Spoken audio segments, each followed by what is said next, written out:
जब इजराइल ने रिटेलिएट किया और एक तरीके का जेनोसाइड वहाँ पे चला, तो उस टाइम में हमें ओपनली इजराइल को ही बताना चाहिए था, हाँ भाई ये भी गलत, अगर वो गलत है तो ये पाकिस्तान से रिलेशनशिप इम्प्रूव करना चाहते हैं। हर प्राइम मिनिस्टर ने, हर गवर्नमेंट ने पाकिस्तान के साथ रिलेशनशिप को इम्प्रूव करना। Still not seen as an alternative to BJP. जब बीजेपी पावर में आई थी तो बीजेपी एज एन अल्टरनेटिव आई थी टू द कांग्रेस, लेकिन कांग्रेस अभी is not seen as an alternative to BJP. आम आदमी के लिए इलेक्शन लड़ना बहुत ही मुश्किल है क्योंकि it is all game of money.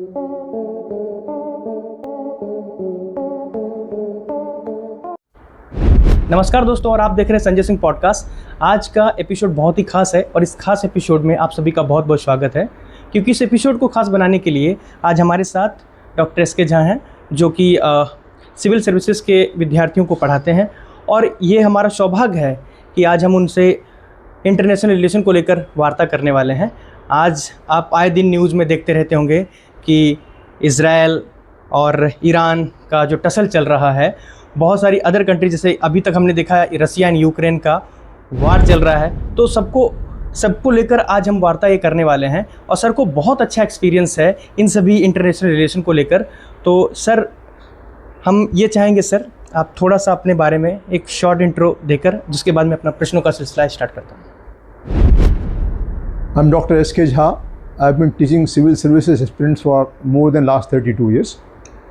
My core subject is international relation, ethics, and I also teach Indian governance and polity. Sir, सबसे बड़ा ये जो प्रश्न हमारा बनता है, अधिकतर आपने देखा होगा आदमी वोट तक ही सीमित है, तो क्या एक आम आदमी जो वोट देता है, इसके अलावा भी क्या उसके कुछ अधिकार हैं या अपनी ताकत को अच्छे से समझ सके, इस पर आपका क्या विचार है सर?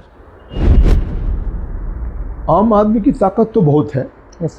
अगर हम वोट के थ्रू हम गवर्नमेंट को चेंज कर सकते हैं, हम एजुटेशन के थ्रू गवर्नमेंट के डिसीजन को इन्फ्लुएंस कर सकते हैं। राइट। हमने देखा कि यूपीए गवर्नमेंट 1 जो चल रही थी, वो इंडिया अगेंस्ट करप्शन के एपिसोड पे जो एजुटेशन चला, उससे गवर्नमेंट चेंज हो गई। तो आम आदमी की तो वोट की बहुत ताकत है, ऐसा नहीं है। लेकिन सिर्फ है कि जो पॉलिटिकल लीडरशिप कंट्री में है, वो पावर को इस ढंग से मैनिपुलेट कर लेती है अपने इंटरेस्ट में, इस ढंग से मैनिपुलेट कर लेती है कि आम आदमी जो है, yes, sir. वो सिर्फ वोट कास्ट को के लिए तक ही सीमित रह जाता है। okay. उससे बियॉन्ड वो जा नहीं पाता। हमारे सिटीजनशिप कुछ राइट्स भी हैं, हमारे राइट्स भी हैं, कुछ ड्यूटीज़ भी हैं, लेकिन उसको हम यूज़ नहीं कर सकते। इसलिए यूज़ नहीं कर पाते हैं, उसकी खास वजह यह है कि आम आदमी अपनी रोज़मर्रा की ज़िंदगी में इस ढंग से इन्वॉल्व हुआ है और उसको इस ढंग से इन्वॉल्व किया गया है कि उसके बियॉन्ड वो कुछ सोच नहीं सकता है। सर, एक सबसे बड़ा प्रश्न जो ये उठता है कि एक आम आदमी, चाहे वो किसी भी सरकारी दफ्तर हो या पुलिस स्टेशन हो, जाते हुए बहुत डरता है सर, तो उसको लेकर आपका क्या विचार है सर? आम आदमी जाते हुए इसलिए डरता है कि वो, उसकी खास वजह ये है कि वो सोचता है कि एक ऑर्डिनरी तरीके से हमारा वहाँ जाने पे काम नहीं होगा। जब तक हम किसी बंदे को वहाँ पे, किसी इंसान को वहाँ पे, किसी ऑफिसर को वहाँ पे नहीं जानते हैं, तब तक हमारा काम होगा नहीं। इसीलिए वो कोई मिडिल मैन को ढूंढता है ताकि उसके थ्रू उसका काम हो जाए। उसके मन में एक परसेप्शन बना हुआ है किसी भी सरकारी दफ्तर के प्रति कि वहाँ बिना पैसे दिए हुए, बिना किसी पहुँच के, बिना किसी पैरवी के उसका काम नहीं हो सकता। तो हमें इस चीज़ को हमें हटाने की कोशिश करनी पड़ेगी। ये काफ़ी हद तक ये काम दिल्ली में जब आम आदमी की सरकार थी, तो उस टाइम तक काफ़ी कोशिश किया गया था इसमें। सर, जो प्रश्न उठ के ये आता है कि जो हमारे सिविल सर्विसेज के अभ्यर्थी हैं, तो जब पढ़ने आते हैं तो इंटरनेशनल रिलेशन उनके लिए कैसे रुचिकर हो सकता है सर? उसको लेकर आपकी क्या मतलब राय है? इंटरनेशनल रिलेशन एक ऐसा सब्जेक्ट है जिसके लिए एक अंडरस्टैंडिंग डेवलप करने की ज़रूरत है। और वो स्टूडेंट्स जो ग्रेजुएशन पास करके आता है, चाहे वो बीटेक पास करके आए, चाहे वो बीकॉम पास करके आए, चाहे वो मेडिसिन क्वालिफाई करने के बाद, चाहे वो चार्टर्ड अकाउंटेंट करने के बाद आए, उनको इस विषय की कोई जानकारी नहीं होती है, कोई रुचि भी नहीं होती है। कुछ ही लोग ऐसे होते हैं कुछ ही स्टूडेंट्स ऐसे होते हैं जो अपने इंटरेस्ट की वजह से या न्यूज़पेपर रीडिंग की वजह से इंटरनेशनल रिलेशन के विषय में कुछ जानकारी रखते हैं। ये बहुत ही डायनेमिक सब्जेक्ट है। ओके। और इस सब्जेक्ट को डायनेमिक होने की वजह से उसको फॉलो अप करना पड़ता है। आप इंडिया और पाकिस्तान की रिलेशनशिप को पढ़ते हो, लेकिन उसको जब तक आप करंट अपडेट नहीं करोगे कि आज इंडिया पाकिस्तान के रिलेशनशिप में क्या हो रहा है या आज इंडिया के चाइना के रिलेशनशिप में क्या हो रहा है, तो हम ये इसमें दो चीज़ें हमें ध्यान में रखनी है। एक तो जो स्टैटिक पोर्शन है रिलेशनशिप का, कि अगर इंडिया पाकिस्तान का वार 71 में हुआ, इंडिया ने पाकिस्तान को हरा दिया, या इंडिया चाइना का वार 1962 में हुआ, लेकिन उस वार को, उस डेवलपमेंट को, या इंडिया के चाइना से बॉर्डर डिस्प्यूट हैं, उसको करंट डेवलपमेंट जो है उससे लिंक करने की ज़रूरत है।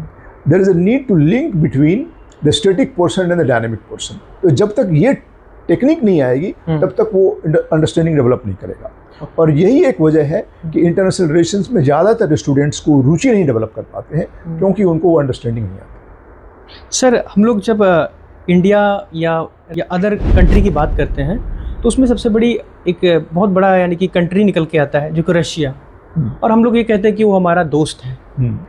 आज एक अमेरिका जो कि बहुत रिचेस्ट कंट्री है, क्या हम लोग उसके साथ एक अच्छी फ्रेंडशिप करने के नाते हम लोग रूस को भूलते जा रहे हैं, या उसमें हम बैलेंस नहीं बना पा रहे हैं?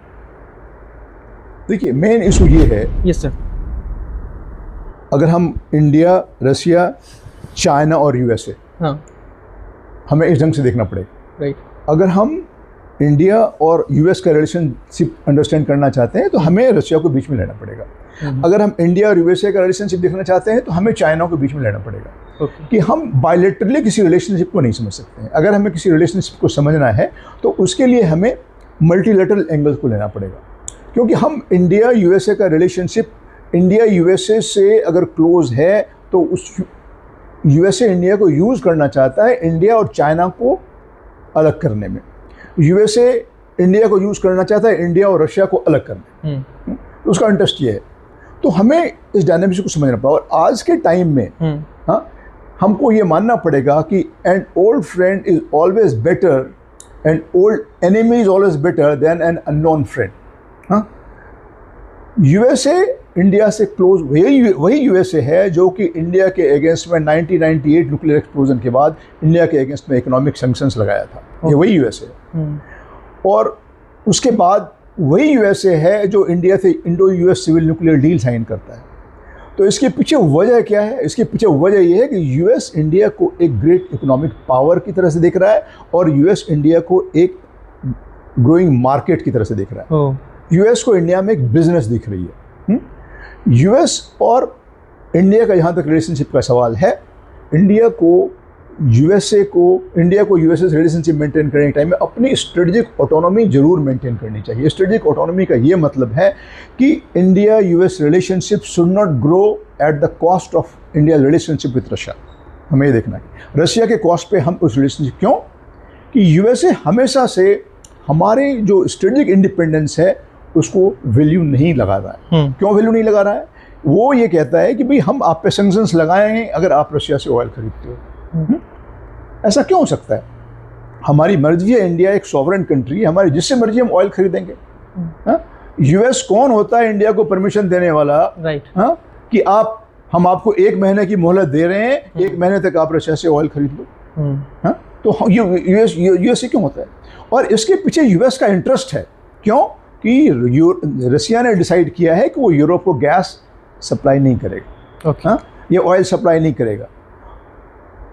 यूएस क्या चाहता है कि रशिया डायरेक्टली यूरोप को नहीं देगा, वहाँ पे क्राइसिस हो जाएगी, तो let the oil and gas come from Russia to India and from India it is going to Europe. तो दोनों तरफ से वो चाहता है। हाँ?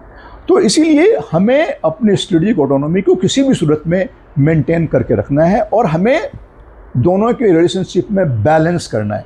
क्यों कि Russia is always a trusted friend. USA has never been a trusted friend. किसी भी कंट्री का यूएस ट्रस्टेड फ्रेंड नहीं रहा है। तो हमें रशिया से अपने रिलेशनशिप को मेंटेन करके रखना है, और इसलिए मेंटेन करके रखना है, उसके पीछे एक बहुत बड़ी वजह है। उसके पीछे एक वजह है कि अगर चाइना को कोई कंट्री न्यूट्रलाइज कर सकता है, इंडिया के फेवर में, तो वो रशिया ही है। हमें चाइना को भी साथ में लेके चलना है, क्योंकि चाइना हमारा एक नेबरिंग पार्टनर है, हमारे उससे रिलेशनशिप भरे ही कन्फ्लिक्ट भरे हुए हों। लेकिन अगर चाइना को हमें कंट्रोल में करना है और चाइना को हमें न्यूट्रलाइज करना है, तो उसके लिए हमें रशिया की ज़रूरत ज़्यादा है, न कि अमेरिका की। ओके सर, जब विदेश नीति की बात आती है तो हम लोग आज देखते हैं कि दुनिया जो भारत को देखने का नज़रिया बदल गया आज। हाँ। क्या भारत सच में विश्वगुरु बन पाएगा या हम खाली टीवी मीडिया पे ही उसे सुनते हैं? मेरा अपना ये मानना है कि भारत विश्वगुरु का जो हमारा सपना है वो एक अच्छा ड्रीम है। हम ऐसा देख सकते हैं अपने आप को, हम अभी हम बट धरातल पे वो चीज़ है नहीं, ग्राउंड रियलिटी बिल्कुल डिफरेंट है। अगर भारत विश्वगुरु है तो जब अभी इंडिया और पाकिस्तान की रिसेंट क्राइसिस हुई थी, तो कौन सी ऐसी कंट्री है जो इंडिया के पक्ष में खड़ी होगी?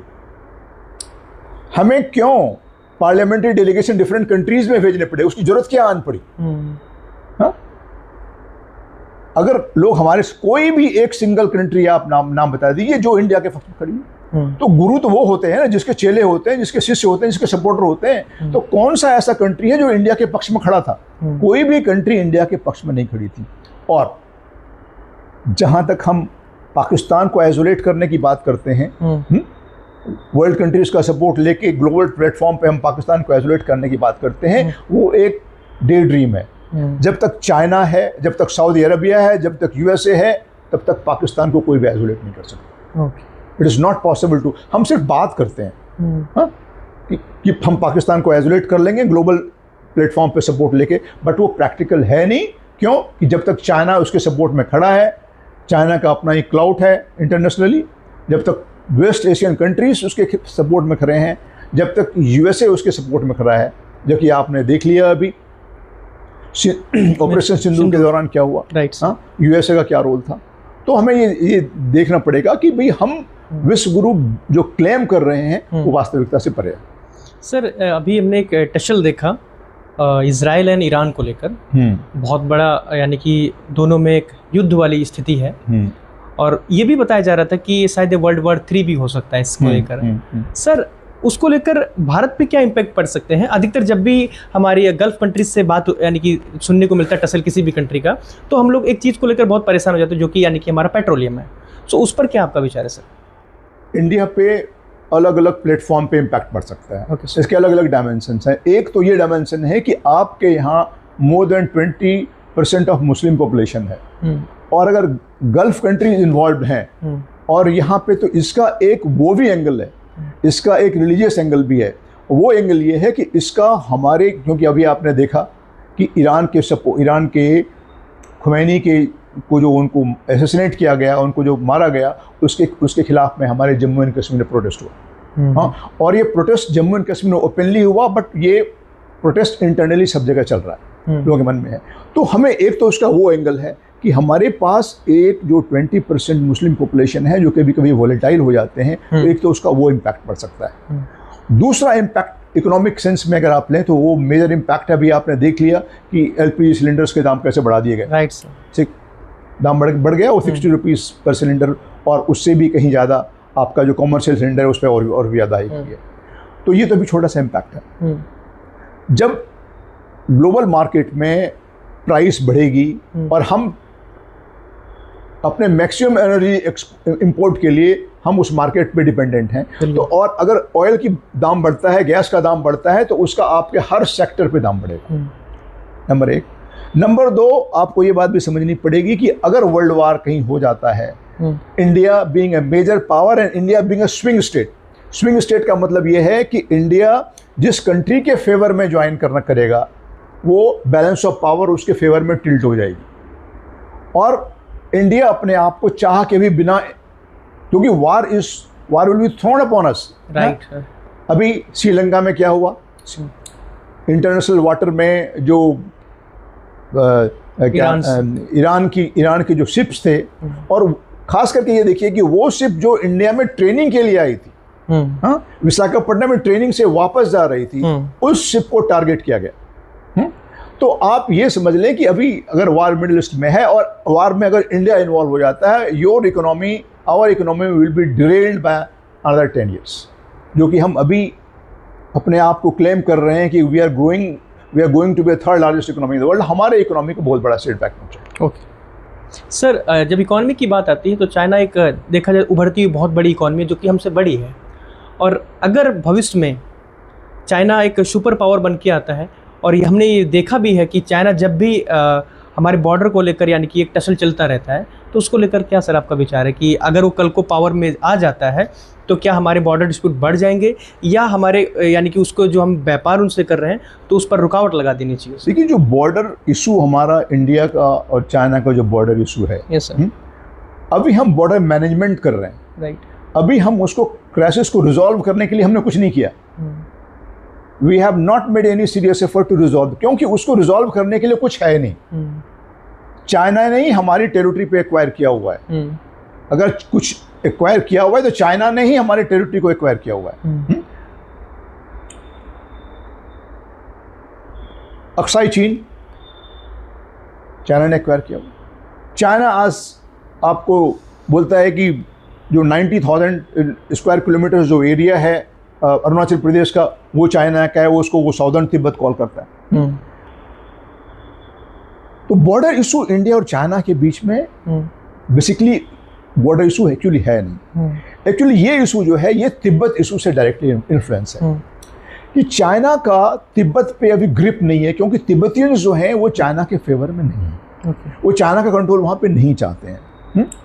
Dalai Lama is still worshipped in China.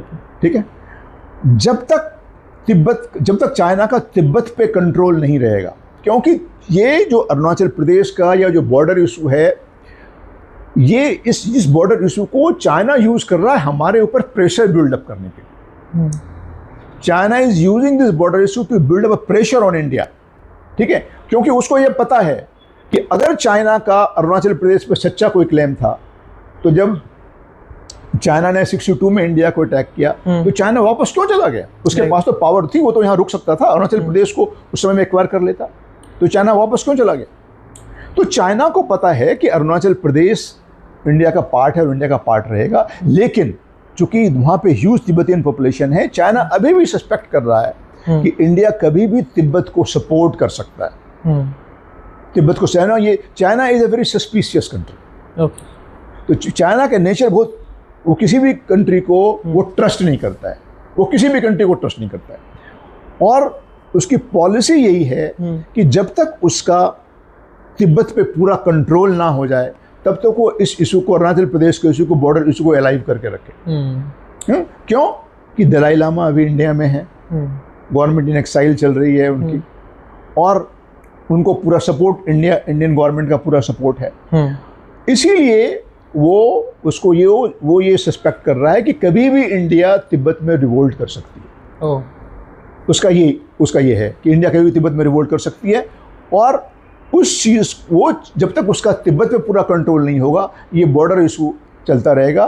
Border issue को इसीलिए हम बॉर्डर मैनेजमेंट के थ्रू डील कर रहे हैं, उस इशू को रिजॉल्व करने के लिए कुछ नहीं हो रहा। सर, आज की स्थिति को देखा जाए और लगभग पिछले 1 डिकेड से पहले की बात देखी जाए, तो क्या हमें ये महसूस हुआ है या हमें लगता है कि इंडिया ने अपने नेबरिंग कंट्रीज से साथ रिलेशन थोड़े मतलब बिगड़ गए हैं?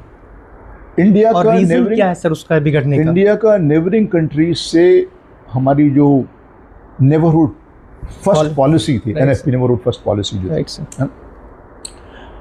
बेसिकली इंडिया का इमेज जो है, यहाँ पे 2 तरीके की इमेज होती हैं नेबरहुड कंट्रीज के साथ। एक तो होता है एल्डर ब्रदर का इमेज, और एक होता है बिग ब्रदर का इमेज। तो इंडिया का इमेज जो है बिग ब्रदर का बन चुका है। वो क्यों बन चुका है, उसके पीछे कारण है कि जब ब्रिटिश इंडिया थी यहाँ पे, तो ब्रिटिश इंडिया का पूरा कंट्रोल था, कॉलोनियल पावर थी, वो पूरा कंट्रोल था। जब ब्रिटिश इंडिया यहाँ से चली गई, इंडिया इंडिपेंडेंट हो गया, तो इंडिया ने अपने आप को उस पावर के रूप में देखना शुरू कर दिया। ठीक है ना? तो इंडिया ने अपने आप को एज ए हेजेमोनिक पावर के रूप में इनिशियली देखना शुरू किया था। तो शुरू से हमारा अप्रोच जो है वो वास्तव में हो या ना हो, लेकिन वो लोग सोच रहे हैं कि भाई इंडिया का जो अप्रोच है, वो एल्डर ब्रदरली अप्रोच नहीं है, वो बिग ब्रदरली अप्रोच है, इंडिया का बॉसी अप्रोच है। ओके, हाँ, एक तो ये वजह है। और हमें इस चीज़ को और भी ध्यान रखना पड़ेगा कि इसमें चाइना का बड़ा रोल है। क्यों? नेबरिंग कंट्रीज को हम उतना असिस्टेंस नहीं दे पाते हैं जितना चाइना देता है। ओके। नेबरिंग कंट्रीज हमारे सारे वीक इकोनॉमिक पावर्स हैं। They are looking for economic assistance, they are looking for weapons for their security, which India can not provide. तो China is using this situation against India, right. और all these neighbouring countries are playing China card कि अगर आप नहीं दोगे हमें तो हम चाइना के पास जाते हैं। और China has used this successfully in Bangladesh, in Sri Lanka, in Nepal, इन सब कंट्रियों में, जितने भी इंडिया के नेबरहुड कंट्रीज है, मालदीव्स, इन सब कंट्रियों में चाइना ने basically, China has become a substitute power for India. तो चाइना मेजर कारण हमारा रिलेशनशिप अपने नेबरहुड कंट्रीज के साथ क्यों नहीं ग्रो कर पाया है कि ये रिलेशनशिप ऑफ रिसिप्रोसिटी होनी चाहिए। रिसिप्रोसिटी का क्या मतलब है कि when you require we'll give you assistance but we are not looking anything in return। वो रिसिप्रोसिटी होती है कि हम आपको मदद किया लेकिन हम रिटर्न में कुछ नहीं चाहते। चाइना एक ओपन चेकबुक डिप्लोमेसी प्ले कर रहा है। China economically very sound country. तो जब तक उसको जरूरत हो, और एक बार चाइना ने उनको असिस्टेंस प्रोवाइड कर, धीरे धीरे वो उनको उस कंट्री के इकोनॉमी को अपने ग्रिप के अंदर में ले रहा है। राइट। एग्जाम्पल के तौर पे आप देख लीजिए हरबन टोटा पोर्ट इन श्रीलंका। राइट। जब श्रीलंका लोन नहीं पे कर पाई तो वो उस पूरे की पूरी कंट्री को उसने, उस पूरे पोर्ट को उसने अपने अंडर में लीज में ले लिया। और अब क्या हुआ, 88% revenue of the port goes to China and 12% remains in Sri Lanka. तो चाइना क्या कर रहा है? चाइना बेसिकली डेट ट्रैप में कंट्रीज को ले रहा है। पहले उसको इकोनॉमिक एड दे देगा, असिस्टेंस दे देगा, और फिर जब वो लोन पे बैक नहीं कर पाएंगे तो वो कंट्री उठ के डेट ट्रैप में आ जाएगी, है ना। तो चाइना एक बहुत बड़ा इकोनॉमिक पावर हाउस है, और उसकी चाइना की वजह से भी हमारा साउथ एशियन कंट्रीज भी हमारे रिलेशनशिप हमारे खराब हुए। तो दो वजह मैंने बताई, एक तो चाइना फैक्टर है और दूसरा फैक्टर जो है हमारी big brotherly approach. Okay sir, एक सबसे बड़ा प्रश्न उठता है जब हम लोग विदेश नीति की बात करते हैं तो हमारी गवर्नमेंट पे भी हमारा एक अच्छा खासा प्रश्न उठ जाता है, क्या हमारी गवर्नमेंट हमारे युवाओं को जॉब देने में फेल हो रही है? और दूसरा ये कि प्रश्न उठ जाता है कि हमारी गवर्नमेंट हिंदुत्व के नाम पर ही क्यों वोट मांग रही है? उसके पीछे एक डार्क रियलिटी क्या है सर?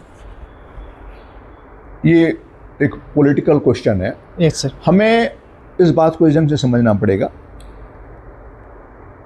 कि जब एक कोई गवर्नमेंट पावर में आती है, right, Congress has ruled this country over so many years, ठीक है, और कांग्रेस ने भी एक गेम प्ले किया, policy of appeasement towards Muslims, towards minorities. वो उनका एक उनको भी उन्होंने माइनॉरिटी कम्युनिटी को उन्होंने as a vote bank use किया, कांग्रेस ने भी यूज किया।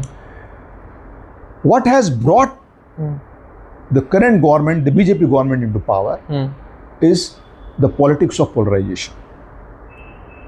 वो बिना पॉलिटिक्स ऑफ पोलराइजेशन के इलेक्शन नहीं जीत सकते हैं, चाहे वो किसी नाम पे करें, चाहे वो बांग्लादेश के घुसपैठिए के नाम पे करें, चाहे वो किसी नाम पे करें। इनका इलेक्शन विन करने का एक ही स्ट्रेटजी है, do a politics of polarisation, ठीक है। कांग्रेस ने किया पॉलिटिक्स ऑफ अपीजमेंट, ये पॉलिटिक्स ऑफ पोलराइजेशन कर रहे हैं to divide the communities so that, क्योंकि इनकी स्ट्रेटजी क्या है कि जो माइनॉरिटीज़ के वोट हैं वो आपस में डिवाइड हो जाएंगे और मेजॉरिटी के वोट्स एक पर्टिकुलर पार्टी को मिल जाएगी, तो उसके बेसिस पे and they have used it successful. इसीलिए आने वाले टाइम में भी हम ये देखेंगे कि ये पॉलिटिक्स ऑफ पोलराइजेशन जो चल रहा है और वो एक हिंदुत्व के नाम पे कर रहे हैं, वो हिंदुत्व के नाम पे वो लोगों को डिवाइड करने की कोशिश कर रहे हैं। ओके, हाँ, और यही एक वजह है कि ये पॉलिटिक्स इंडिया में पॉलिटिक्स ऑफ पोलराइजेशन चल रही है और ये शायद चलती भी रहेगी।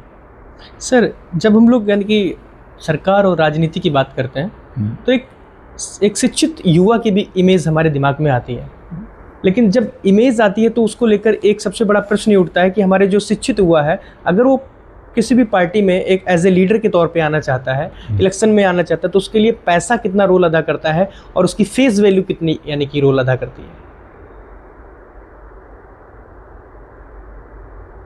कहने को तो हम एक डेमोक्रेसी हैं Right, और sir. हम वर्ल्ड्स लार्जेस्ट डेमोक्रेसी हैं, हाँ, लेकिन डेमोक्रेसी का मतलब पॉलिटिक्स ऑफ पावर हो गया, ओके सर, जबकि डेमोक्रेसी का मतलब एम्पावरमेंट ऑफ पीपल होना चाहिए। राइट सर, तो एम्पावरमेंट ऑफ पीपल तो यहाँ पे हुआ नहीं। हाँ, यहाँ पे डेमोक्रेसी का मतलब है कि how to win the election, okay, and if after winning the election how to remain in power.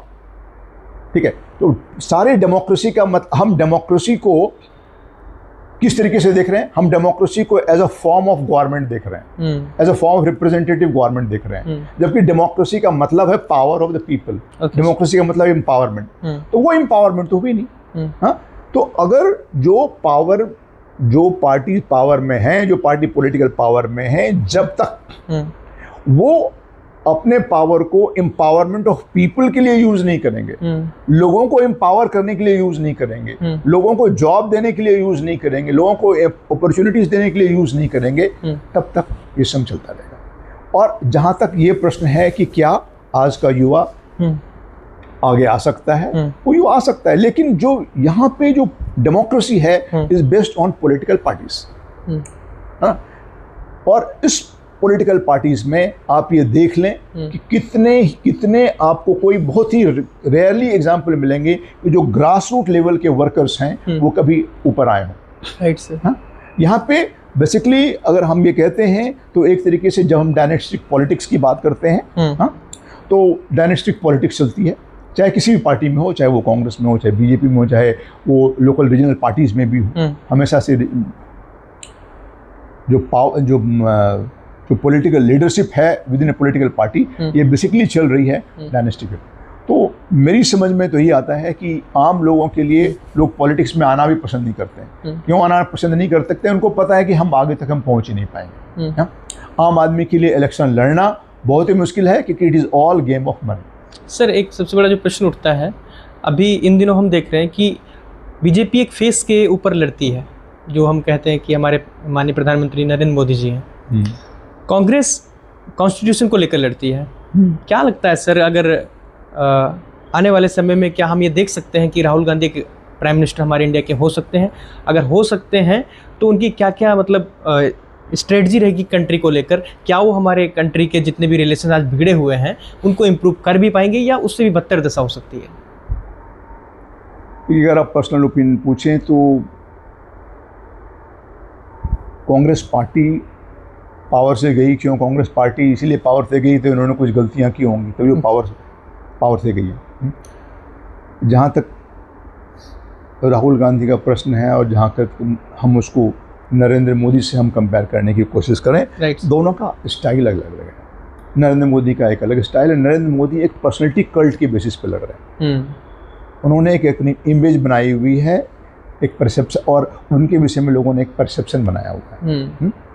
Rahul Gandhi कोशिश कर रहे हैं लोगों से, आम लोगों की भाषा में, आम लोगों की समस्याओं को उठाने में, आम लोगों से मिलने में ये कोशिश कर रहे हैं।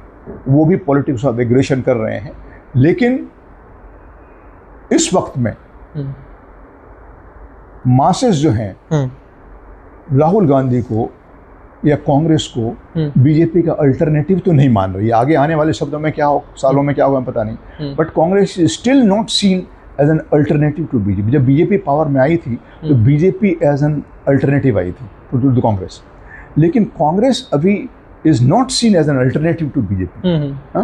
अगर राहुल गांधी कितनी भी, और जहाँ तक इनर पार्टी डेमोक्रेसी की बात है, वो तो बीजेपी में भी नहीं है और कांग्रेस में भी नहीं है, पार्टी डेमोक्रेसी नहीं है।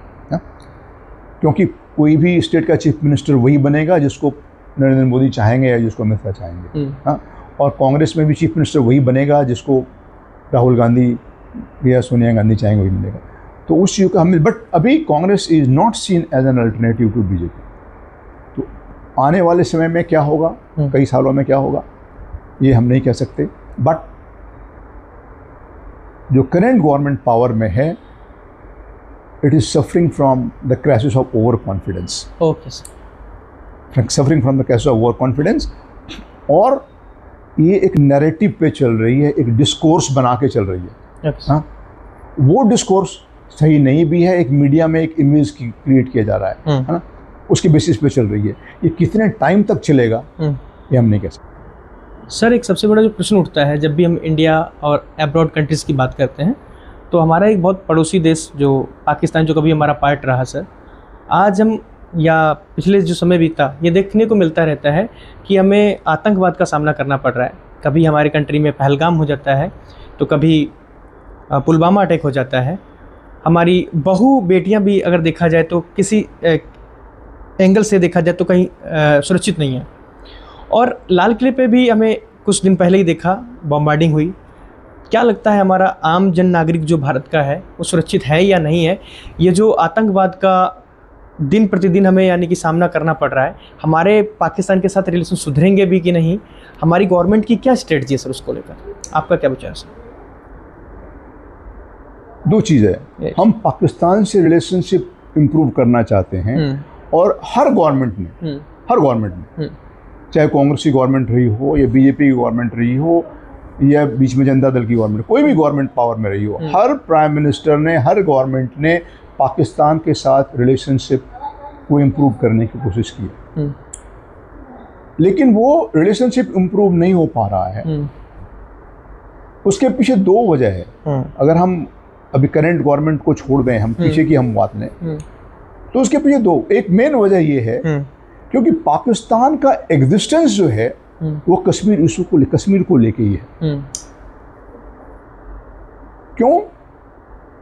कि Pakistani leadership has failed to resolve the issues faced by the Pakistan, और अपनी फेलियर को छुपाने के लिए उनको कश्मीर बॉगी को, कश्मीर इशू को हमेशा से लाइमलाइट में रखना ही पड़ता है। उसके बिना वो रह नहीं सकते। दूसरी बात, पाकिस्तान में मल्टीपल सेंटर्स ऑफ पावर है, 3 मेजर सेंटर्स ऑफ पावर है। एक सेंटर पावर क्या है? वो सिविलियन लीडरशिप है, जो प्राइम मिनिस्टर है पाकिस्तान में। दूसरा सेंटर ऑफ पावर जो मिलिट्री है। लेकिन सिविलियन लीडरशिप कभी भी इंडिपेंडेंटली पाकिस्तान में कभी पाकिस्तान को रूल नहीं कर सकती जब तक उसको मिलिट्री का सपोर्ट नहीं होगा। वही गवर्नमेंट वहाँ पे पावर में रहेगी जिसके पास मिलिट्री का सपोर्ट है। Military is the major influencer, a major centre of power. और थर्ड सेंटर ऑफ पावर है वहाँ पे, जिसको हम कहते हैं कि नॉन स्टेट एक्टर्स, जो रिलीजियस फंडामेंटलिस्ट ऑर्गेनाइजेशंस हैं, वो थर्ड सेंटर ऑफ पावर है। और उस थर्ड सेंटर ऑफ पावर को पार्टी इन पावर यूज कर रही है अगेंस्ट इंडिया। ठीक है, जो रिलीजियस फंडामेंटलिस्ट ऑर्गेनाइजेशन है उसको यूज किया जा रहा है इंडिया में टेरर अटैक करने के लिए, इंडिया में इंस्टेबिलिटी फैलाने के लिए। ठीक है, इंडिया पाकिस्तान का रिलेशनशिप तभी सुधर सकता है जबकि तीनों centre of power, civilian leadership, military Pakistan के, और जो नॉन स्टेट एक्टर्स हैं, वो तीनों एक ही पेज पे हों। एक और बात आपको समझनी पड़ेगी, मेजर पाकिस्तान का जो बिजनेस है और इंडस्ट्री है वो एक्स मिलिट्री रूलर्स के कब्जे में या पॉलिटिकल लीडर्स के कब्जे में है। ठीक है, जो पाकिस्तान की मिलिट्री लीडरशिप है, जो लग्जरी वो आज एंजॉय कर रहे हैं, वो एंजॉय करना उनका बंद हो जाएगा अगर इंडिया पाकिस्तान का रिलेशनशिप सुधर जाएगा। क्यों? कि पाकिस्तान इतनी हाई एक्सपेंडिचर अपने मिलिट्री में कर रहा है, मिलिट्री वहाँ की जो लग्जरियस लाइफ लीड कर रही है या जो बिजनेस को कंट्रोल कर रही है, वो इसलिए कंट्रोल कर पा रही है, क्यों? कि वो इंडिया को एज ए थ्रेट दिखाते। जैसे ही इंडिया पाकिस्तान का रिलेशनशिप इंप्रूव होगा, उतनी मिलिट्री एक्सपेंडिचर उनको क्यों जरूरत पड़ेगी? नहीं पड़ेगी। हाँ, आम आदमी सवाल पूछेगा कि भाई अब क्यों आपको इंडिया से पाकिस्तान, तो वो चाहते नहीं हैं कभी कि इंडिया पाकिस्तान का मिलिट्री लीडरशिप हो। एक और बात आपको समझनी पड़ेगी। इसका मतलब सर ये हो गया कि हम लोग सुधारना चाहते हैं रिलेशन, वो नहीं सुधारना चाहते। राइट। हाँ, आपको एक और बात देखना पड़ेगा, जो न्यू रिक्रूट्स जो पाकिस्तानी मिलिट्री को ज्वाइन कर रहे हैं वो सारे ऑर्थोडॉक्स एलिमेंट्स ज्वाइन कर रहे हैं, और वो इंडिया को एज एनिमी नहीं देख रहे, कि एज एनिमी, इंडिया को एज ए नेबरिंग कंट्री नहीं देख रहे, वो इंडिया को एज अ हिंदू स्टेट देख रहे हैं। हाँ? और उनमें ऑर्थोडॉक्सी इतनी भरी हुई है, इतनी ऑर्थोडॉक्स रिलीजियस फंडामेंटलिज्म इतना बड़ा हुआ है कि वही लोग जो पाकिस्तान के मिलिट्री को ज्वाइन कर रहे हैं, they are also fundamentalist element. ठीक है, तो वो इंडिया को एज अ नेबरिंग स्टेट देख ही नहीं पा रहे।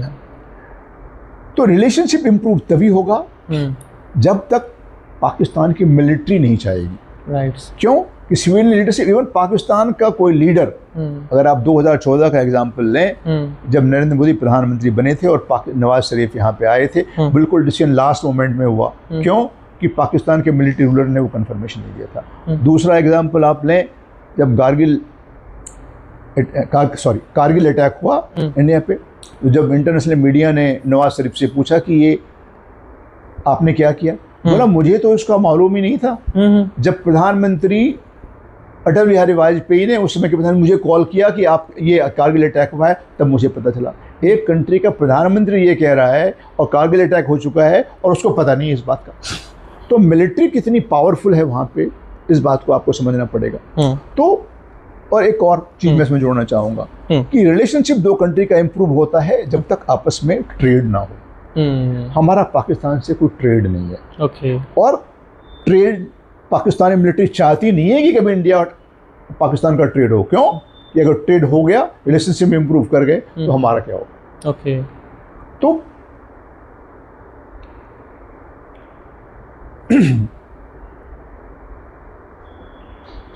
एक किताब निकली है, handbook of conflict resolution in the world, और उस बुक में वर्ल्ड में जो मेजर कन्फ्लिक्टिंग रीजन्स हैं, उस कन्फ्लिक्ट की बात की गई है। उस बुक में लिखा हुआ है कि जितने भी 95% कन्फ्लिक्ट जो वर्ल्ड के हैं वो रिजॉल्व हो सकते हैं, ओनली 5% इन वो रिजॉल्व नहीं हो सकते हैं, और वो 5% में इंडो पाक रिलेशनशिप है। ओके। एक और बात, इंडिया पाकिस्तान का रिलेशनशिप क्यों और इम्प्रूव नहीं हो सकता, इसके चांसेस बहुत कम होते हैं। क्यों इस रिलेशनशिप पैदा चलेगा, क्यों यहाँ पे चाइना की इन्वॉल्वमेंट है। ओके। चाइना इंडिया को कंट्रोल करना चाहता है, इंडिया को कंटेन करना चाहता है, और चाइना की पॉलिसी चाणक्य की पॉलिसी है कि to control an enemy, to control a rival, develop friendship with enemies enemy. अगर इंडिया को कंट्रोल करना है तो पाकिस्तान से फ्रेंडशिप करो और पाकिस्तान को इंडिया के अगेंस्ट में सपोर्ट करो। तो ये सब फैक्टर हैं कि इंडिया का पाकिस्तान का रिलेशनशिप इंप्रूव नहीं हो सकता है। लेकिन अगर इंडिया का रिलेशनशिप पाकिस्तान से इंप्रूव हो जाए या इंडिया का रिलेशनशिप चाइना से इंप्रूव हो जाए, अगर इंडिया का रिलेशनशिप चाइना से इंप्रूव हो जाता है तो इंडिया का रिलेशनशिप पाकिस्तान से ऑटोमेटिकली इंप्रूव हो जाएगा। क्यों कि वो चाइना फैक्टर जो है वो वहाँ से ख़त्म हो जाएगी। अगर चाइना का सपोर्ट पाकिस्तान को हट जाए तो इंडिया को पाकिस्तान को मैनेज करना आसान हो जाएगा। डायरेक्टली और इनडायरेक्टली हमें चाइना को यानी कि हैंडल करने की जरूरत है। इसलिए भी जब हमने रशिया की बात की तो हमने आपसे ये कहा था कि भाई अगर पाकिस्तान, चाइना और रशिया ये तीनों आज एक कैंप में हैं। क्यों कि आपने रशिया से वेपन खरीदना कम किया, तो रशिया ने कहा भाई अगर आप कम करोगे, हमें तो वेपन बेचना है, तो हम पाकिस्तान को बेचेंगे। डेफिनेटली। ठीक है। तो 2014 तक रशिया वेपन्स पाकिस्तान को नहीं दे रहा था, लेकिन उसके बाद उसने देना स्टार्ट कर दिया, है ना। तो अगर आपको पाकिस्तान को कंट्रोल करना है तो आपको चाइना से रिलेशनशिप इंप्रूव करने पड़ेंगे, और रशिया आपके सपोर्ट में है। सर, जब हम इंडिया पाकिस्तान की बात करते हैं, और एक फैक्टर जो अभी आपने बताया, पाकिस्तान की जो आर्मी है हमें एज एन हिंदू कंट्री देखती है। एक बड़ा प्रश्न यहाँ पे खड़ा हो जाता है। अभी हमने देखा कि जब इजराइल एंड अमेरिका के जो ज्वाइंट अटैक हुआ हमारे ईरान पे ऊपर, तो जो खैमने की जो मृत्यु हुई, उसको लेकर भारत में कुछ आंदोलन खड़े हुए, आपने देखा प्रोटेस्ट खड़े हुए। उस प्रोटेस्ट को देखकर ये अंदाज़ा लगाया जा सकता है कि अगर भविष्य में हमारा किसी मुस्लिम कंट्री के साथ अगर टसल होता है या वॉर लाइक सिचुएशन होती है, तो उस केस में क्या हमारा मुस्लिम समुदाय जो हमारी कंट्री में है वो हमें सपोर्ट करेगा, या हमें अंदर ही अंदर यानी कि कुछ एक भेदिया के तरीके से काम करेगा? आपको मैंने पहले भी बताया कि जो आपने ये पूछा था कि भाई करंट गल्फ वार वाली जो इजराइल और अमेरिका का ने ईरान पे अटैक किया है, उसका हमारे पे क्या इम्पैक्ट पड़ेगा, या अगर ये थर्ड वर्ल्ड वार के रूप में कन्वर्ट, हमारे पे क्या इम्पैक्ट पड़ेगा। तो आपको सबसे पहले हमने ये कहा था कि जो ह्यूज मुस्लिम पॉपुलेशन है इंडिया में, उसको आपको कंट्रोल करके रखना है, क्योंकि माइनॉरिटी पॉपुलेशन है। हाँ, हमें किसी भी सिचुएशन में उसको कम्युनल कन्फ्लिक्ट के रूप में कन्वर्ट नहीं होने के देना है। तो और सिर्फ वही नहीं है, हमारे about 1 crore people from India, they are working in different capacity in the Gulf countries. आप ये भी सोचिए, तो हम हर तरीके से इन्वॉल्व हैं इसमें। हाँ, तो जहाँ तक इस बात का प्रश्न है कि क्या वो सिचुएशन ऐसी आ सकती है, सिचुएशन आ सकती है। और जब हमने किसी भी कंट्री का रिलीजियस हेड या पॉलिटिकल हेड की जब डेथ होती है, हाँ, चाहे किसी वजह से हो, उसको हमने क्रिटिसाइज नहीं किया, या हमने लेट से क्रिटिसाइज किया, या बाद में हमारे फॉरेन सेक्रेटरी गए और उनके एम्बेसी में जाके उन्होंने वहाँ पे उस पर कॉन्डोलेंस बुक में साइन किए या वहाँ पे कुछ लिखा। हम इंडिया ने डायरेक्टली नहीं किया। इसका मतलब ये है कि हम यूएस के स्ट्रेटेजिक प्रेशर में हैं।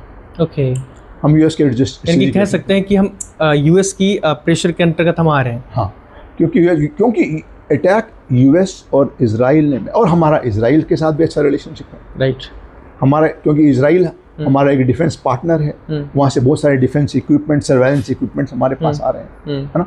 तो इंडिया, चूँकि यूएस और इजराइल ने मिलकर ईरान पर अटैक किया था, तो इंडिया इस बात को, बेसिकली हमारी पॉलिसी क्या है कि हम अपने आप को एज ए न्यूट्रल प्रोक्लेम करना चाहते हैं, दिखाना चाहते हैं। लेकिन इंटरनेशनल पॉलिटिक्स में न्यूट्रलिटी होती नहीं है। या तो इधर you are neutral in favour of someone और you are neutral against someone. ठीक है, तो अगर इसको आप न्यूट्रलिटी मानोगे तो this will be neutrality in favour of USA और neutrality in favour of Israel. हाँ, तो इंटरनेशनल पॉलिटिक्स में न्यूट्रलिटी होती नहीं। आपको अगर एक मेजर ग्लोबल पावर बनना है तो you will have to call spade a spade. India को एक ओपन स्टैंड लेना पड़ेगा, हमारी फॉरेन पॉलिसी में कंसिस्टेंसी होनी चाहिए, तभी हम ग्लोबल पावर के रूप में आ सकते हैं। India will be a major influencer of global politics, जबकि हमारी policy we have to move away from the image of a neutrality. उस इमेज को हमें हटाना है। हाँ, कि अगर किसी ने गलती की, अगर यूएसए ने अटैक करके गलत किया, या वहाँ के एक गर्ल्स स्कूल में अटैक हुआ जिसमें मोर देन 70 कितने गर्ल्स थे जो गर्ल्स स्कूल में जिनकी जान चली गई इजराइल में, ईरान में। तो हमें इस चीज़ को, और ये हमने तब भी देखा है जब इजराइल ने हमास पे अटैक किया था, तब भी किया था। हम इजराइल को सपोर्ट करना against attack of Hamas was correct, ठीक है। लेकिन जब इजराइल ने रिटेलिएट किया और एक तरीके का जेनोसाइड वहाँ पे चला, तो उस टाइम में हमें ओपनली इजराइल को ही बताना चाहिए था, हाँ भाई ये भी गलत, अगर वो गलत है तो ये भी गलत है। तो हमारे लिए क्या है, हमारे लिए एक परिस्थिति ऐसी आ जाती है कि इंडिया, चूंकि हम इजराइल पे डिपेंडेंट हैं, यूएस पे डिपेंडेंट हैं, तो हम, और ईरान से हम दूर आ चुके हैं। ईरान जो कि हमारा एक मेजर ऑयल सप्लायर था, राइट, हाँ, हम सऊदी अरबिया से ज़्यादा ले रहे हैं। ईरान से हमने पहले कम किया था और हमने बिल्कुल बंद कर दिया। क्यों? यूएस ने बोला हम आप पे एम्बार्गो लगा, यहाँ पे सैंक्शंस लगा देंगे, तो हमने ईरान से ऑयल लेना हमने बंद कर दिया। हाँ, जो हमारा चाबहार का प्रोजेक्ट था वो भी ऑलमोस्ट अब चाइना के कंट्रोल में चला गया, है ना। तो हमारे, तो हम ये सोच रहे हैं, हम ये मान के चल रहे हैं कि अभी हमें इजराइल और यूएस की शायद ज़्यादा ज़रूरत है, इसीलिए हमने उसको क्रिटिसाइज़ नहीं किया। जबकि हमें एक तरीके से गलत हुआ, ऐसा नहीं होना चाहिए। सर, जब इंटरनेशनल रिलेशन की बात आती है तो सबसे पहले एक डॉलर एंड रुपी का हमने कॉन्फ्लिक्ट भी देखने को मिलता है सर। हमारा डे बाय डे या ईयर बाय ईयर देखा जाए तो हमारा रुपी जो है उसकी वैल्यू घटती जा रही है सर। क्या कभी ऐसा समय आएगा कि इंडिया इंडिपेंडेंटली अपने पैसे अपने रुपए में ही यानी कि ट्रेड कर पाए, ऐसा कभी देखने को मिलेगा? उसके लिए आपको, जब तक आपकी इंपोर्ट रिक्वायरमेंट बढ़ती रहेगी, है ना, जब तक आपकी, अभी हमारा $250 बिलियन, $250 to $300 बिलियन का डिफिसिट है। हम एक्सपोर्ट कम करते हैं, इंपोर्ट ज़्यादा करते हैं। तो चूंकि हमारी इंपोर्ट रिक्वायरमेंट ज़्यादा है हमारी, और जितनी भी मेजर ट्रेड डील्स हैं वो हमारे डॉलर्स में हैं। इंडियन रुपये में तो ट्रेड है नहीं हमारा, हाँ? जो सारे ट्रेड आपके डॉलर्स में है, डॉलर एक वर्ल्ड की करेंसी, ग्लोबल करेंसी है, हाँ? तो और चूंकि हम जब तक हम मेजर एक्सपोर्टिंग कंट्री नहीं बनेंगे, हाँ, और जब तक हमारा ट्रेड डिफिसिट, आपकी इंपोर्ट रिक्वायरमेंट ज़्यादा रहेगी, डॉलर की रिक्वायरमेंट ज़्यादा रहेगी, तो डॉलर के मुकाबले रुपया गिरेगा ही गिरेगा। तो मेजर फैक्टर तो ये है कि हमें इंडिया को और हम इंपोर्ट क्या कर रहे हैं, हम टेक्नोलॉजी इंपोर्ट कर रहे हैं, हम ऑयल इंपोर्ट कर रहे हैं, हम अदर एसेंशियल गुड्स इंपोर्ट कर रहे हैं, हाँ? तो जब तक हम, और आप किसी भी कंट्री से इंपोर्ट करो, जो मोड ऑफ पेमेंट है वो आपका डॉलर है। आप चाइना से इंपोर्ट कर रहे हो, आप कहीं से इंपोर्ट कर रहे हो, मोड ऑफ पेमेंट क्या है? आपको चाइना से आप युआन में तो पेमेंट कर नहीं रहे, आप डॉलर पेमेंट कर रहे हो, और आपका इंपोर्ट रिक्वायरमेंट आपकी इतनी ज़्यादा है क्योंकि हमें ग्रोइंग इकोनॉमी है, हमारी इंपोर्ट रिक्वायरमेंट ज़्यादा है। तो जब तक हमारा इंडस्ट्रियल बेस नहीं बढ़ेगा, जब तक हमारा इंडस्ट्रियल बेस बनने का मतलब ये है, कोई भी कंट्री ग्लोबल पावर तब तक नहीं बन सकती है जब तक जो उसकी डिफेंस, और इंडिया ऐसी, जब तक उसकी डिफेंस इक्विपमेंट्स वो उसकी डोमेस्टिक मैन्युफैक्चरिंग ना हो। कोई भी कंट्री आज तक वर्ल्ड में एक मेजर पावर के रूप में नहीं उभर सकती है जब तक उसकी डिफेंस डोमेस्टिक मैन्युफैक्चरिंग नहीं होगी। चाइना आज इतना बड़ा पावर के रूप में क्यों आया है, इकोनॉमिक पावर प्लस एक मिलिट्री पावर, क्योंकि उसकी डोमेस्टिक डिफेंस मैन्युफैक्चरिंग डोमेस्टिक है। China is less dependent on the world for defence equipments, हम सारे कुछ के लिए वर्ल्ड पे डिपेंडेंट हैं। तो जब तक हमारा इंडस्ट्रियल बेस नहीं बढ़ेगा, हाँ, अभी हमारा स्मॉल स्केल इंडस्ट्री अभी क्या है, हमारी सारी स्मॉल स्केल इंडस्ट्री जो है, जितने भी स्मॉल स्केल इंडस्ट्री थी, सब लोग they have been converted into traders, they are buying things from China, हाँ। इवन गोदरेज की जो छोटी छोटी इक्विपमेंट है वो क्या है, वो चाइना से आ रही है, यहाँ पे लेवल लग रहा है, और यहाँ पे लेवल लगने के बाद उसमें ऐसे मार्क मिल रहा है। जो सारी प्रोडक्ट है वो चाइना से बन के आ रही है, चाइना आपको रिजनेबल रेट में दे रहा है। तो आप जितने डोमेस्टिक मैन्युफैक्चरर्स थे, they have converted themselves into a traders. For them it is much more convenient to buy it from China and resell it in the market, अपना लेवल लगा के बेच रहे हैं। तो जब तक डोमेस्टिक मैन्युफैक्चरिंग बेस हमारा नहीं बनेगा, हाँ, जब तक हम एक मैन्युफैक्चरिंग इकोनॉमी नहीं बनेंगे, हाँ, और जब तक हम इंपोर्ट पे डिपेंडेंट रहेंगे, चाइना ऐसे कंट्री पे डिपेंडेंट रहेंगे। एग्जांपल के लिए आप ले लीजिए, आप एक पेन किलर भी 60 to 65% जो फार्मास्यूटिकल जो रॉ मटेरियल्स हैं वो भी आपका चाइना से आता है, हाँ। आप भले ही मेडिसिन वर्ल्ड को एक्सपोर्ट करते हो, बट रॉ मटेरियल आपका चाइना से आता है। तो जब तक आपकी डोमेस्टिक मैन्युफैक्चरिंग बेस नहीं बनेगी, ये आत्मनिर्भर की भारत की बात हम जितने भी कर लें वो सिर्फ एक स्लोगन के रूप में है। तो सबसे पहले इंडिया को डोमेस्टिक मैन्युफैक्चरिंग बेस को स्ट्रॉन्ग करना पड़ेगा, तभी हमारी इंपोर्ट रिक्वायरमेंट कम होगी, और तभी हम रियल में एज ए इकोनॉमिक पावर बन सकते हैं। Not only in terms of our daily requirements material, but also in terms of defence equipments. India को डिफेंस मैन्युफैक्चरिंग हब बनना पड़ेगा। सर, लास्ट क्वेश्चन मेरा आपसे सिर्फ इतना है कि हमारी जो ऑडियंस है, लगभग उसमें बहुत सारे यूपीएससी अभ्यर्थी हैं, बहुत सारे ऐसे हैं जो अपना लाइफ एज एन युवा नेता के तौर पर जीना चाहते हैं, तो उनके लिए सर आपका क्या मैसेज है as an international relation expert के तौर पर? नहीं, दो अलग अलग चीज़ें हैं। जो युवा नेता के रूप में काम करना चाहते हैं, पॉलिटिकल फील्ड में आना चाहते हैं, हाँ, तो पॉलिटिकल फील्ड में आना चाहते हैं, तो मेरे लिए तो युवाओं को यही संदेश होगा आज के समय में कि वो पॉलिटिक्स में अपना बहुत ब्राइट फ्यूचर तो देख नहीं सकते, क्योंकि यहाँ पे पार्टी बेस्ड पॉलिटिक्स होती है, राइट, हाँ। और जब तक उनका पोजीशन आएगा तब तक वो अपने युवा के स्टेज से आगे बढ़ जाएंगे। तो पॉलिटिक्स में अपना पोजीशन ना देख के, अपना टाइम उसमें ना वेस्ट करके, आप कंट्री को दूसरी जिस फील्ड में भी आपको उस फील्ड में ग्रो करने की कोशिश करो। उस फील्ड में वो पॉलिटिक्स में आप क्यों आना चाहते हो? आप पॉलिटिक्स में पावर के लिए आना चाहते हो? आप पॉलिटिक्स में क्यों आना चाहते हो? और पॉलिटिक्स में के थ्रू ही आप देश को सर्व नहीं कर सकते। आप देश को कई और जिस फील्ड में, एज ए इंजीनियर आप कंट्री को सर्व कर सकते हैं, as a teacher, as an academician, as a businessman आप कंट्री को सर्व कर सकते हैं। तो आप जिस फील्ड में जाएं, जहाँ भी जाएं, आप कंट्री को सर्व करें। तो कंट्री को सर्व करने के लिए पॉलिटिक्स में कोई आने की ज़रूरत खास नहीं है। दूसरा सर वो यूपीएससी एस्पिरेंट्स के लिए, हाँ, यूपीएससी एस्पिरेंट्स के लिए यही है कि आप अगर यूपीएससी की तैयारी करना चाहते हैं, आपको पता है ये बहुत ही टफ एग्ज़ामिनेशन है, हाँ, और आप किसी भी फील्ड में हैं, किसी भी फील्ड से ग्रेजुएशन आपने किया हुआ है, आप यूपीएससी क्यों करना चाहते हैं? सबसे पहला प्रश्न तो ये है कि आप यूपीएससी क्वालिफाई क्यों करना चाहते हैं।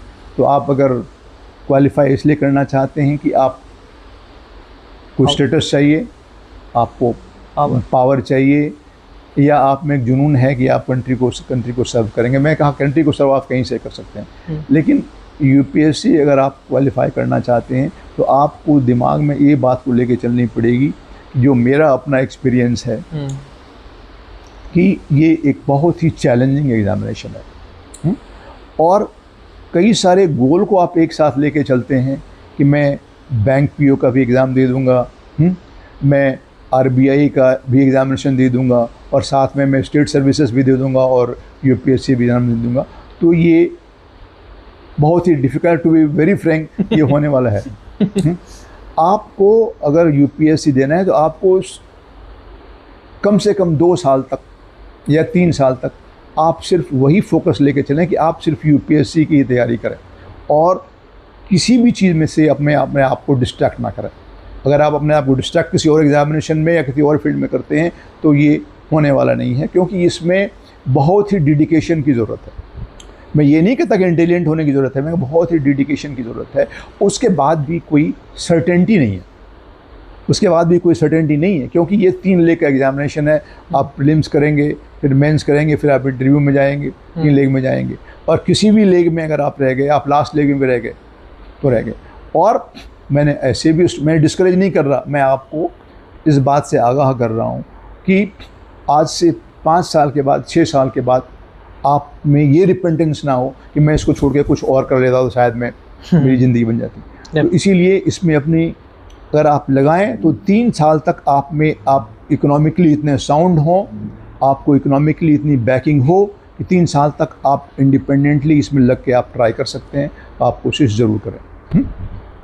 और कैसे तैयारी करना चाहिए उसके लिए किसी अलग में बात करेंगे। सर बहुत बहुत धन्यवाद, आपने आज हमें इतना समय दिया, और ये जो वार्ता आज हमने सर के साथ करी, बहुत सारे प्रश्न जो विभिन्न दृष्टिकोण की तरफ से रखे गए, ये वार्ता मेरे हिसाब से आपको जीवन में पढ़ाई के लिए ही नहीं, अपने जीवन को जीने के लिए, एक राजनीति को लेकर क्या विचार हो सकता है, एक साधारण नागरिक का क्या उसको लाभ मिल सकते हैं, हमारी देश की क्या रणनीति है और क्या रहेगी, कहाँ हमारी गवर्नमेंट फेलियर देखने को मिलता है और कहाँ हमारी गवर्नमेंट सही से डिसीजन ले पा रही है। तो ये वार्ता आपके लिए बहुत कारगर साबित होगी। और मैं फिर से धन्यवाद देता हूँ सर को कि उन्होंने मुझे इतना महत्वपूर्ण अपना समय निकाल कर दिया कि ये सारी जो आंतरिक चीज़ें हैं मैं आप सभी के समक्ष लेकर आ सका। इसी के साथ आप सभी से विदा लूँगा। देखते रहिए हमारा पॉडकास्ट। नमस्कार, मैं संजय सिंह। जय हिंद, जय भारत।